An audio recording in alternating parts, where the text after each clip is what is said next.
And then with that, we're going to open it up for questions. And what we'll end up doing, I'm looking over at Howard, did I miss anything? No, just can you go back to the links and leave it there so that people will copy down those links?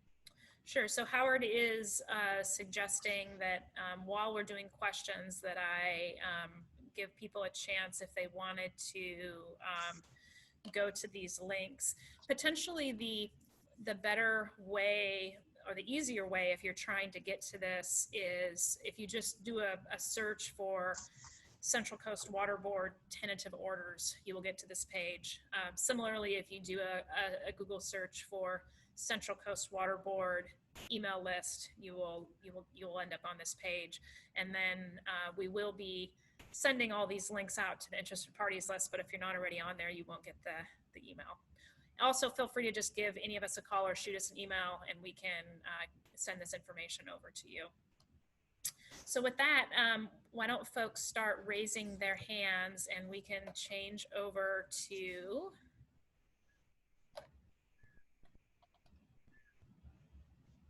questions. Okay. Great, and what we're going to do is I'm just going to go through as I see hand raised. So go ahead, and if you have questions, put your hand up. But it looks like Carrie has our first question. Hi, Carrie. Thanks for joining. Hi, I just have a quick question, more of a clarification. So this order is supposed to apply to over 100,000 gallons per day.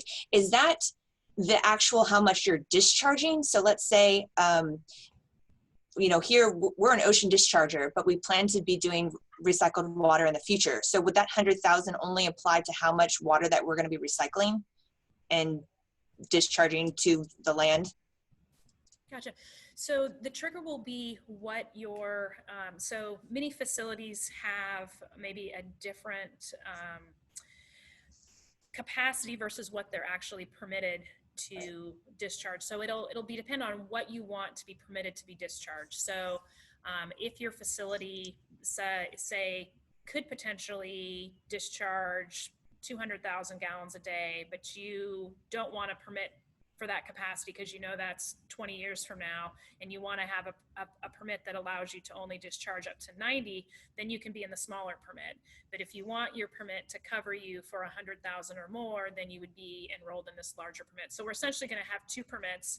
We're going to have the existing statewide permit that's for all the ones that are less than 100,000, and then we'll have this permit for everybody 100,000. And we have a lot of facilities that are close to that edge, and there's going to be a choice depending on how much they want to be permitted for, which permit to enroll in. Howard, okay. Did I do an okay job of explaining that? He gives me the thumbs up. And so does Carrie, does that answer your question? Yes. Yeah. My second question. It's not actual flow, it's permitted flow. Right. So, and of course you have to stay under that permitted flow, but you could potentially choose if you wanted to be in the smaller permit to only have a permitted flow of, you know, 99,000 gallons a day. Right. Okay. My second question has to do with table 7 versus table 8. So okay. Table 7, the constituents and the title of it seem to be referring to agricultural discharge, but table 8 says the effluent limitations for non-potable recycled water producers. Which great. There's so why don't I just, so everyone can follow along, I'm going to go ahead and just pull up table 7 and table 8 and that'll help. So let me go to the permit, which I have open here. And let's see if I can, table 7. Thinking. If not, I can just scroll to it because I have my table of contents. That's on page, for some reason page 31. Okay, so let me just go to page 31. For some reason, the search function's not being very friendly here. And I'm gonna, okay, so table 7. Right there. So Howard, do you want to take this one? I'm gonna mute myself so that we don't get feedback. So Howard, my question has to do with, does this table only apply if we would be applying, let's say, non-potable recycled water to an agricultural property, or does this also apply if we would be using recycled water to serve like a cemetery or other landscaping? This table applies if you're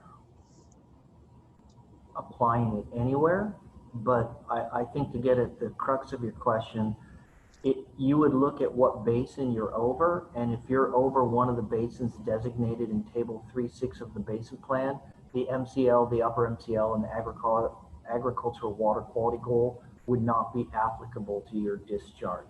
You would fall under the basin plan numbers. Does that help? Yeah, I'd have to review what the basin plan is. You happen to have that open, Jennifer? I don't, but I certainly can. We'll open that up so we can share that with you. But essentially, when we get to table 3.6, it will show all the basins in the Central Coast, and across the top it'll have median water quality objectives for total dissolved solids, boron, nitrogen, sulfate, chloride, sodium, and they are median water quality objectives.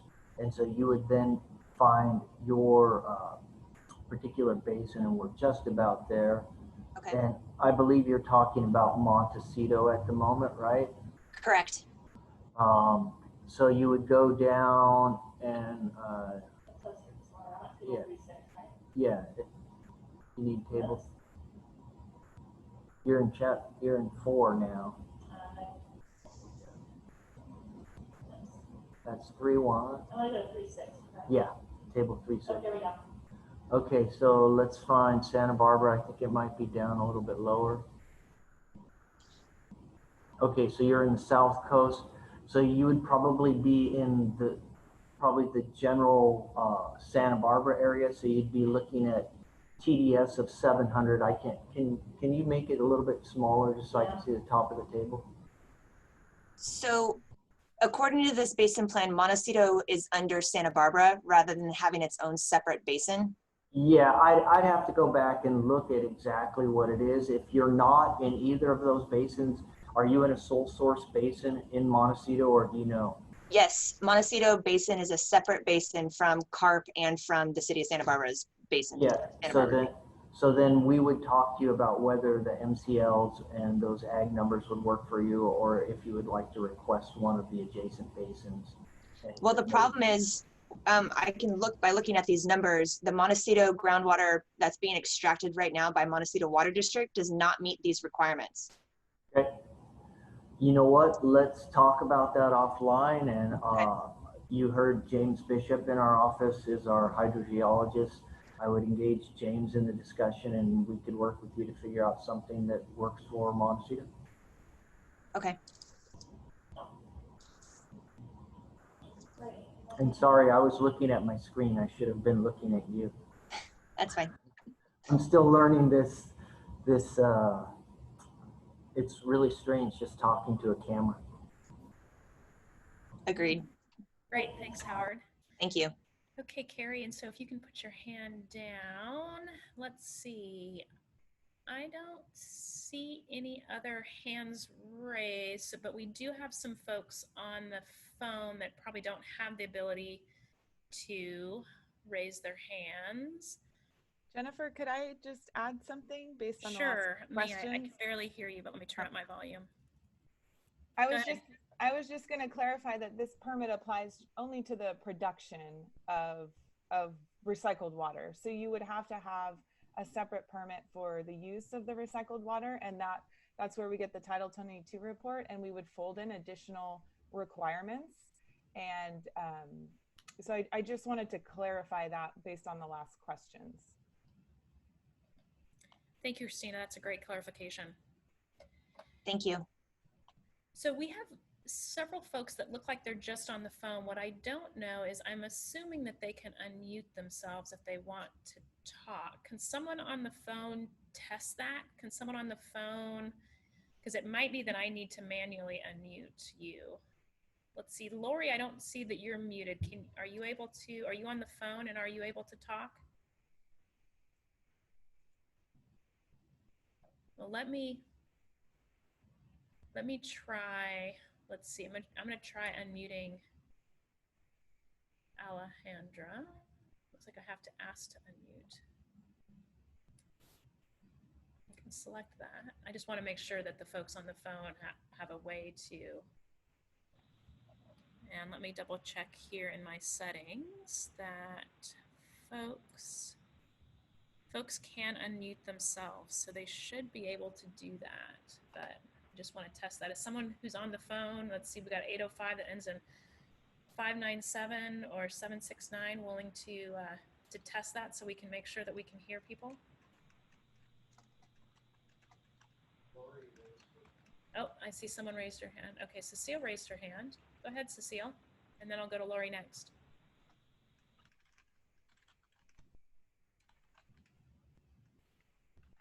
Hi, Cecile. If you're talking, we can't hear you. Well, it's because I'm on the phone. Sorry. Questions. So Cecile, you're breaking up. I can't. You want to try that again?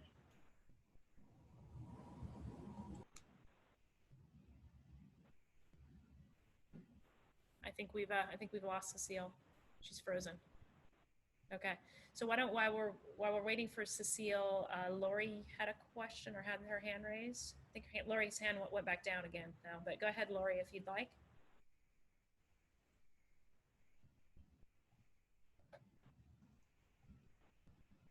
If you're talking, Lori, we can't hear you.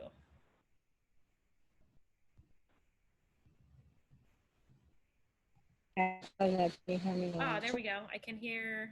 Is that Lori talking or is that Cecile? It's probably me. Cecile. Go ahead. Just wanted to let you know my computer audio wasn't working, so I called in, and Okay. I'm the 8597 person. Okay, That's all. great. Thanks. Yeah, I can hear Cecile. Great.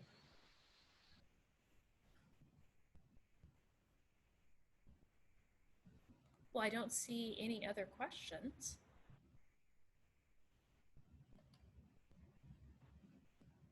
I could try to unmute all. It lets me unmute one at a time. It doesn't let me unmute everybody. And my guess is if there's not a lot of questions, it's probably because, you know, you've just recently got the permit and haven't had a chance to look at it too closely. But feel free to reach out to any of us, and we'll be happy to answer questions. Is there a? Oh, I see Michael has a question. Hi, Michael. Go ahead. Can you hear me? Yes, I can. We just renewed our wastewater treatment plant permit at CMC. CMC. And what would be the benefits of now going to this permit? And with your CMC permit, that's an NPDES permit, correct? Yes. So this permit is not for NPDES facilities. This permit is for facilities that discharge to land. And so let me, if I can get my mouse to work here, let me pull up a slide that will show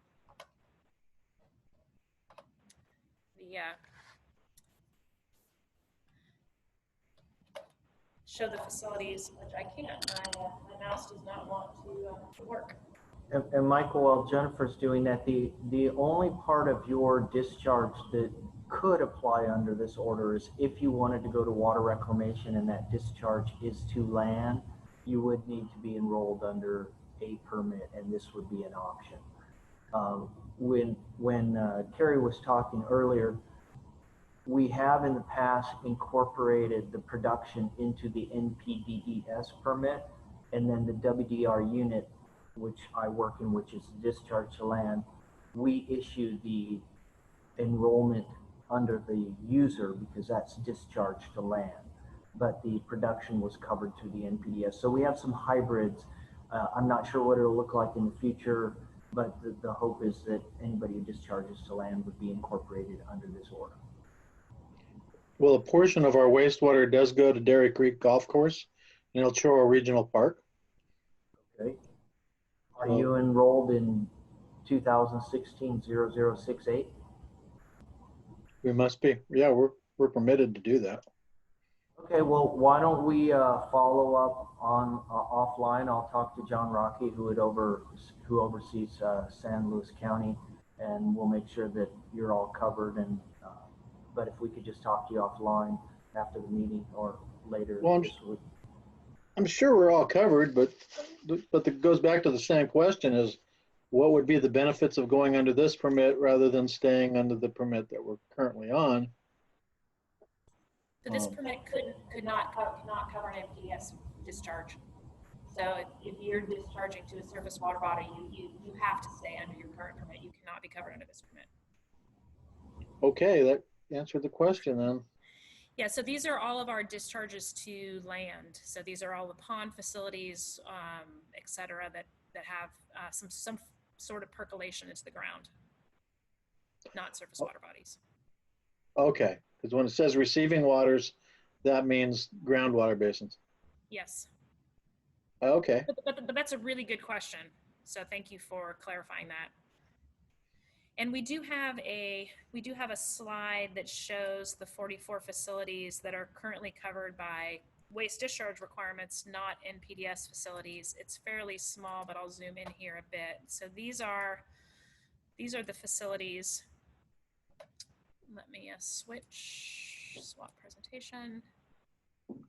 And this is just a graph that shows both permitted flows in green and actual flows in orange. And so you can see we have a lot of small facilities that discharge around just over the 100,000.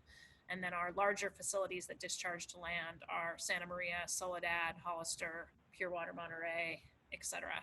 So these are the facilities where we're looking at enrolling most of these into this permit. There are a few facilities like Pure Water Monterey where it's a very complicated system and it likely doesn't make sense to have them go under this permit. But the majority of these facilities, their current permit, it would make sense to have them in this. And then it looks like, Carrie, you have another question? I do. So I'm still a little confused. It sounds like we would still be under our NPDES permit for any of our discharges to the ocean. And then we'd be under this general permit for any of our recycled water that we have for landscape irrigation. And then we need a user permit for any of the users to use the recycled water. So we essentially have 3 separate permits.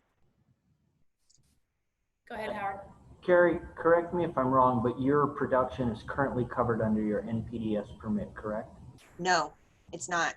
Okay, so let's talk about that offline because that could be awkward for you, and Okay. we can work with the NPDES unit.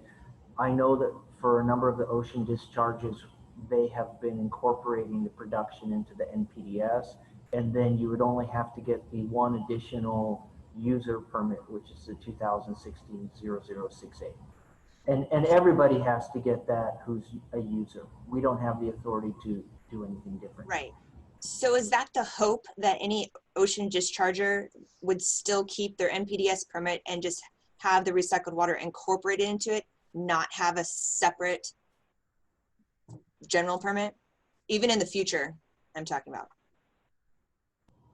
I think For the production or for the use of it itself? Carrie, are you asking for the production portion or the use portion? For the production portion of recycled water. So I would have to talk to the NPDES group of what their plan would be. I mean, in general, we like to keep things as simple as possible. So, yeah, I would have to ask them what their preference is going to be moving forward. our current protocol has been to incorporate it into the NPDES permit. So, but as we're moving forward, as we create new permitting opportunities, we will work with the dischargers to see what works best for that particular facility. So we haven't made any decisions about that internally. Yeah, what we can do, Carrie, is we'll chat with Phil and Harvey about that because that's a really good question. We'll follow up with you. Okay, thank you. Okay, looking at other potential questions here. I don't see any other hands raised. Is there anyone who doesn't have their hand raised that would like to ask a question?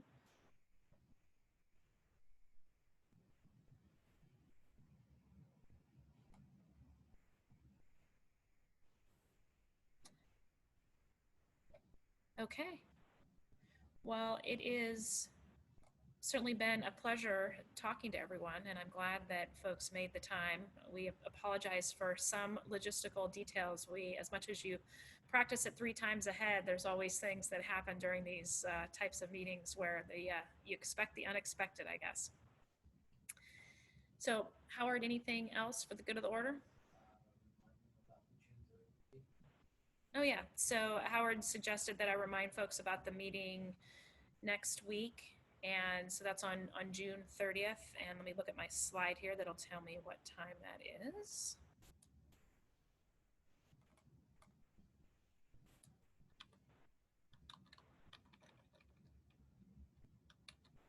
Looks like it is at the same time at 10 o'clock on June 30th. And if you have not, if you received the link for today on that same page, each page has a new Zoom link. So you should have those. And if someone else forwarded you the meeting logistics and you don't have the other ones, just reach out to one of us and we'll be happy to make sure that you get that. And so as a follow-up, we will be sending out to the interested parties list today or tomorrow a PDF of all the PowerPoint slides so you can see those. And then we'll also post a link to the recording in case you want to go back, or if there's someone else in your organization that you wanted to share the presentation with. Okay, well with that, I want to thank everyone for participating, and we hope everyone is staying healthy and sane during all of this, and we look forward to having you dive into the permit in any details and reaching out to us, and we'll be happy to help walk you through it. Okay, thanks everyone.